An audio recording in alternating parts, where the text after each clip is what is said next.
¿Qué tal, alumnas y alumnos de primer grado de secundaria? Les damos la bienvenida a esta programación de Aprende en Casa. Una propuesta diferente para que desde su casa puedan acercarse a los contenidos de las asignaturas y áreas de secundaria.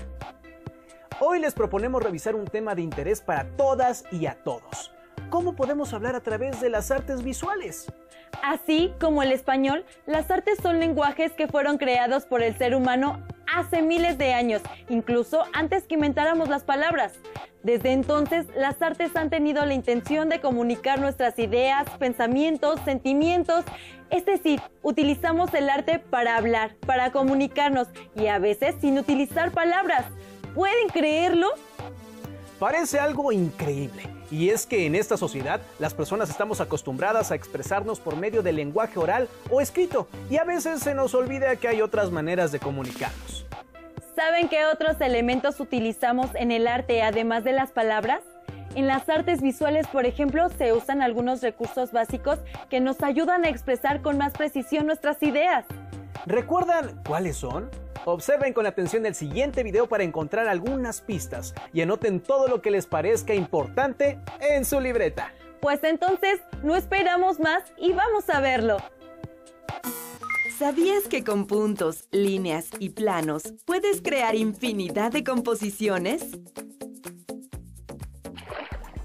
Como recordarás, en las artes visuales existen formas figurativas y abstractas. Las primeras son aquellas que representan objetos reconocibles en nuestro entorno, como una pera, un árbol, un carro o un conejo. Mientras que las formas abstractas no representan algo concreto, pero sí pueden expresar emociones, estados de ánimo, movimiento, ritmo, etc.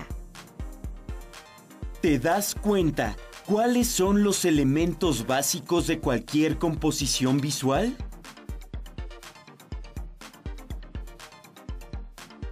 Así es, son el punto, la línea y el plano. El punto es la unidad mínima y puede tener muchas formas como estas.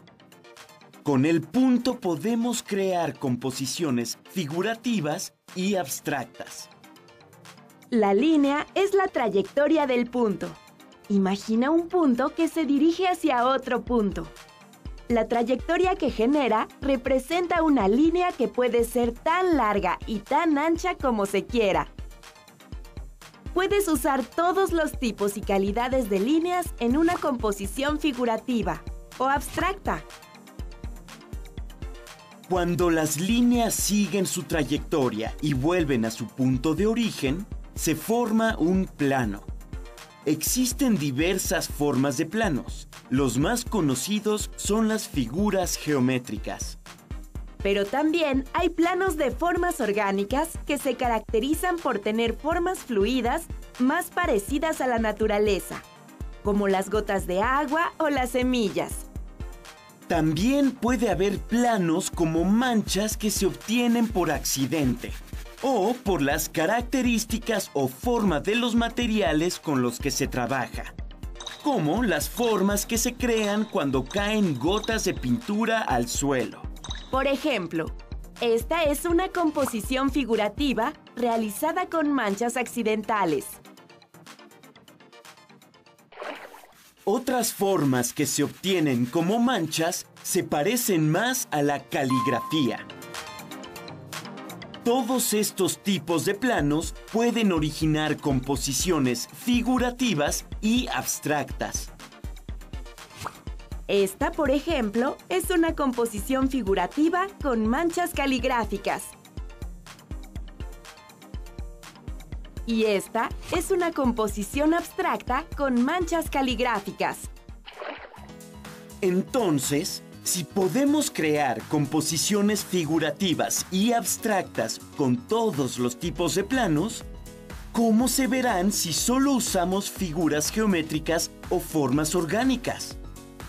Esta es una composición figurativa con planos geométricos. Esta, una composición abstracta con planos geométricos. ¿Identificas las figuras orgánicas en esta composición? ¿Cuáles son? ¿Qué formas tienen? Mira, esta es una fotografía con formas orgánicas. ¿De qué lugar crees que haya tomado esas formas para crear su composición abstracta? Se pueden hacer combinaciones de líneas, puntos y planos en una misma composición. Señala con tu dedo las líneas, identifica los puntos y describe los planos que encuentres en este dibujo. Vamos a practicar. Hagamos una composición abstracta usando puntos, líneas y planos. Y una vez terminada, muéstrala a tu compañero o compañera de al lado. Pídele que adivine el título que tenías en mente cuando la creaste. Eso estuvo muy interesante, pero a ver. Si mi memoria no me falla, pudimos reconocer el punto, la línea, el vértice, el plano, la bidimensionalidad, la tridimensionalidad. ¿Y se fijaron que no utilizaron papel, colores ni lápices para analizar los elementos básicos de las artes? Oye, tienes razón. Utilizaron otros recursos como la cinta adhesiva y el estambre. Es más, recuerdo que utilizaron el espacio del salón e incluso su cuerpo. Pues, ¿qué creen? Que estos elementos también pueden formar parte de expresiones artísticas visuales. ¿A poco no está increíble que podamos explorar el universo que nos rodea de diferentes maneras? Por supuesto, lo interesante es que estos son solo algunos de los elementos artísticos con los que podemos expresar un sinfín de cosas. Veamos ahora la siguiente cápsula e intenten realizar las actividades desde donde estén. Y no olviden anotar las ideas más importantes en su libreta.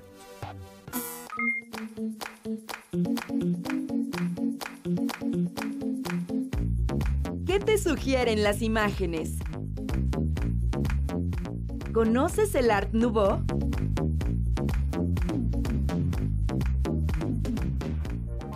El Art Nouveau fue un movimiento que se desarrolló a finales del siglo XIX. Su interés era romper con el arte del pasado.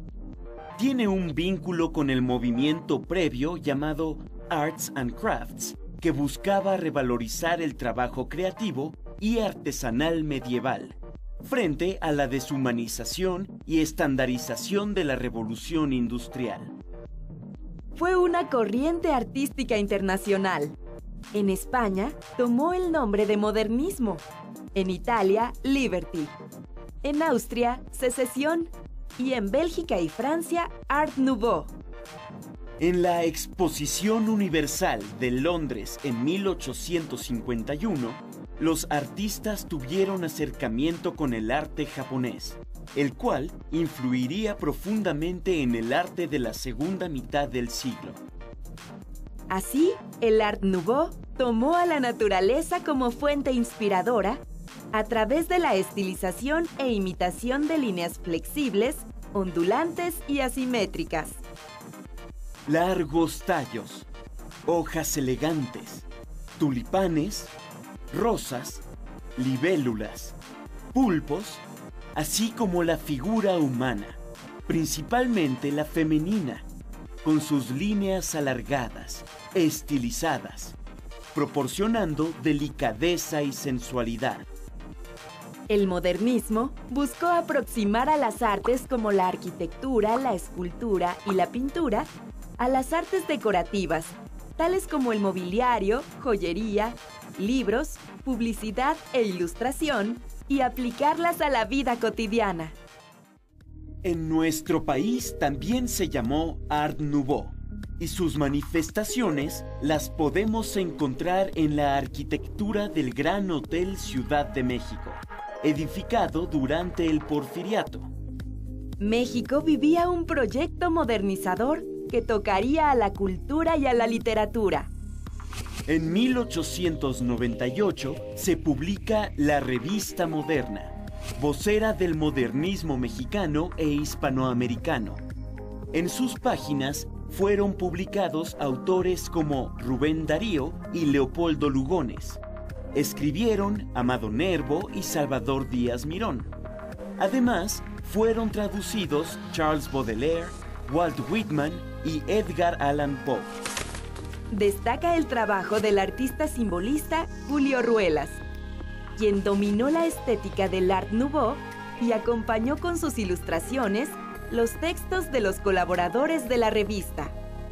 Ruelas ilustra las páginas con motivos naturales, exóticos o mitológicos, de líneas curvas y asimétricas, con sátiros o centauros, cuervos y buitres, alimañas y perros, de mujeres dolientes o demoníacas. La revista moderna tiene un gran valor para la cultura mexicana, ya que en sus páginas participaron importantes artistas plásticos como Roberto Montenegro, Ángel Zárraga, Germán Gedovius y Alberto Fuster. Hagamos un homenaje a la revista moderna y a los artistas que la forjaron. Tendrán que organizarse en el salón de clases para saber quiénes ilustrarán, quiénes realizarán los textos, que pueden ser poemas, cuentos o notas periodísticas de su entorno. Diviértanse con su revista al estilo Art Nouveau y hagan sus propias propuestas artísticas. ¿Y tú, qué vas a dibujar? ¿Un fauno o un cuervo? ¿Qué vas a escribir? ¿Un cuento o un poema? Quedé maravillada con todo lo que podemos expresar por medio de las artes. Prácticamente no hay límites para aquello que intentemos decir. Los rostros con barro me parecieron muy originales y más lo que interpretaron cada una y cada uno de nuestros estudiantes. Pero lo que más me llamó la atención es que pareciera que las obras de arte me estuvieran queriendo decir algo, como si hablaran por sí mismas. Es que es lo que hacen. Mira, hagamos un ejercicio rápido. Tengo aquí una palabra escrita en una hoja. Te la voy a enseñar y la vas a leer en silencio. Pon mucha atención a todo lo que pasa en tu mente cuando te la muestre. Ustedes también háganlo desde casa. ¿Listos? 1, 2, 3. La palabra dice abuelitos. ¿Qué pasó en tu cabeza? Primero, en mi mente se escuchó la palabra abuelitos. Luego me acordé de mis abuelitos Poncho y Tina y luego...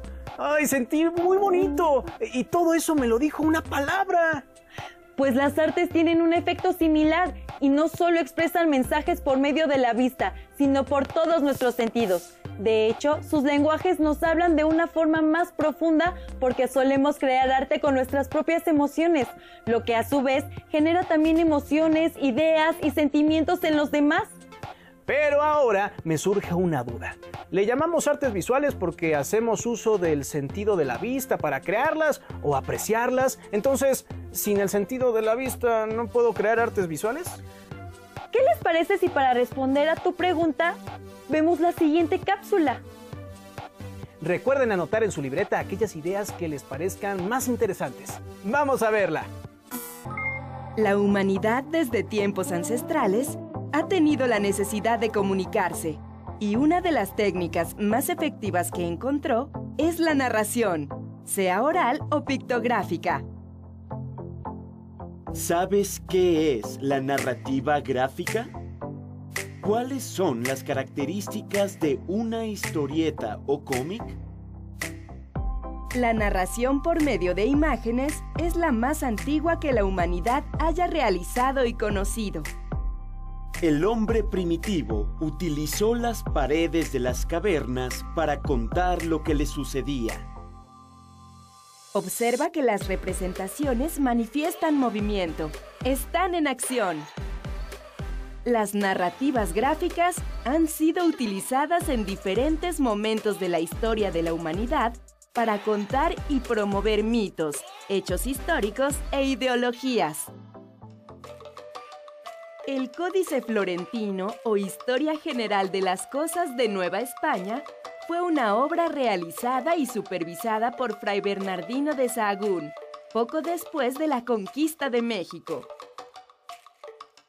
En el libro 12, las ilustraciones fueron plasmadas por los tlacuilos y narran la visión de los vencidos respecto a la conquista de Tenochtitlan. Observa la composición en 3 viñetas o cuadros, que nos narran la muerte de Moctezuma y su cremación, Observa la manera como está hecha la narración. La primera parte de la secuencia está coloreada y domina la presencia de esa especie de naranja dorado que vemos, al que se le denominó Minium. Un color que llegó al territorio mesoamericano por medio de los conquistadores. Por lo tanto, a través del color, los tlacuilos estaban manifestando que la muerte de Moctezuma y sus gobernantes fue responsabilidad de los conquistadores españoles, que no murió por causas naturales. ¿Te recuerda a algo que conoces? Las historietas y el cómic son textos icónicos verbales, es decir, textos que se valen de la imagen, figuras de personas, animales o cosas, para darles voz o palabras y enunciar un mensaje. A través de la historieta y el cómic, el autor trata de representar su realidad, situaciones y problemáticas de su sociedad de manera irónica o de humor. Asimismo, presenta historias fantásticas. En los elementos que conforman al cómic, encontramos las viñetas o cuadros.